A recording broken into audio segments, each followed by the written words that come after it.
Salut tout le monde, bienvenue sur Rémi Plamo TV. Nouvelle vidéo, ça fait un petit moment que j'ai rien posté sur YouTube parce que j'avais pas grand chose à montrer en même temps. Un peu de nouveauté, on sort de Japan Touch Haru, Japan Touch, Geek Touch pour ceux qui y étaient. On a eu beaucoup de monde sur le stand, j'ai fait un joli compte rendu hier et aujourd'hui du coup j'ai décidé de vous présenter ce RX 105 Gundam.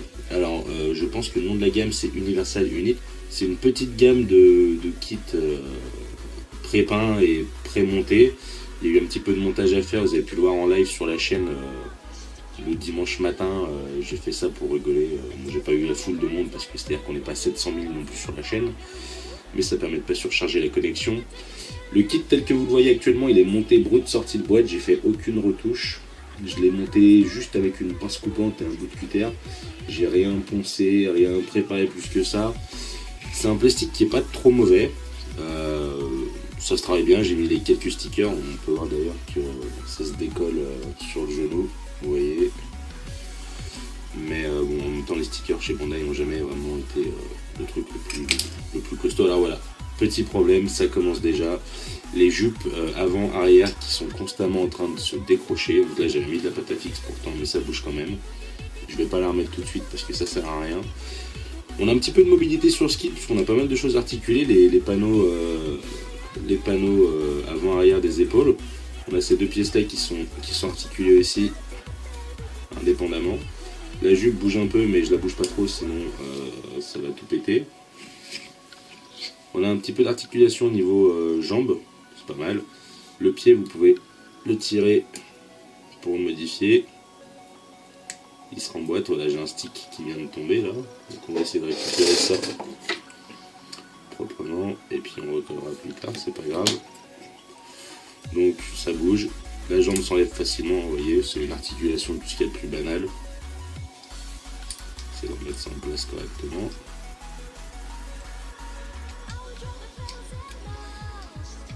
Les mains sont pas moches, par contre je suis en train de me rendre compte que je les ai montées à l'envers, mais on a l'habitude, ça c'est pas la première fois. On a un plastique qui est différent de ce qui est utilisé d'habitude chez Bandai. C'est un peu moins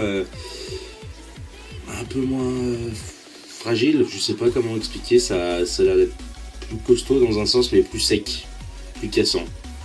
Un joli marquage juste ici. J'aurais pu le mettre à l'intérieur, mais comme je l'ai monté en salon, j'ai pas fait hyper attention. C'est pareil, ça s'est articulé, donc ça méritera un petit panel lining, éventuellement une peinture complète. Mais c'est un plastique qui apparaît très pratique à travailler par contre. Voilà, ça a l'air costaud, mais tout ce qui est collage, masticage, je sais pas pourquoi, j'ai pas le feeling avec le plastique. Je vais essayer de vous montrer un peu du coup le travail de peinture qui est fait en usine. C'est pas moche, on a vu pire que ça, hein. C'est très basique après. On a vu pire que ça. Hein. Ça reste du Bandai officiel. Au niveau de l'échelle, la taille du mecha de base est quand même assez imposante, je crois. Je ne connais pas plus que ça ce modèle qui est le RX 105 avec un nom à rallonge derrière. Là, je dirais que ça doit s'approcher du 1/2 centième par rapport au 144. Alors je suis peut-être très optimiste là-dessus parce que j'ai toujours fait genre que je pouvais identifier des échelles alors qu'en fait j'ai toujours du mal. Donc ça vient de chez Bandai, c'est un kit qui au Japon coûte 18 €. C'est un kit qui m'a été fourni par l'importateur officiel Bandai France qui m'a filé ça. C'est assez sympa, je pense que je travaillerai un peu mais pas dans l'immédiat parce que j'ai d'autres projets en cours. Mais le kit a une bonne gueule, c'est pas, voilà, il n'y a pas à cracher dessus non plus.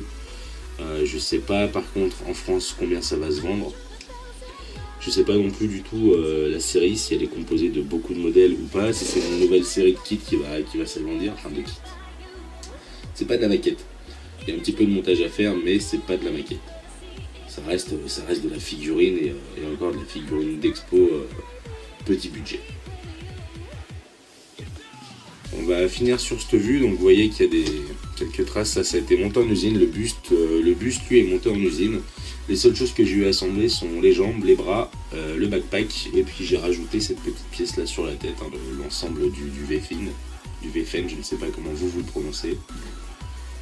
J'ai également assemblé les jupes, qui n'ont pas arrêté de se désassembler, les épaules, les sabres.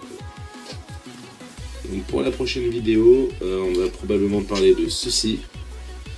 Le pod, c'est le Science Space Pod, pardon, en Figure-Wise Mechanics, avec l'accent, parce que j'adore faire l'accent anglais, avec le petit Vegeta dedans, et on fera une ouverture de boîte et on regardera un petit peu en détail comment c'est conçu. Le kit a l'air d'être assez balèze. Voilà, sur ce, bonne soirée et à bientôt.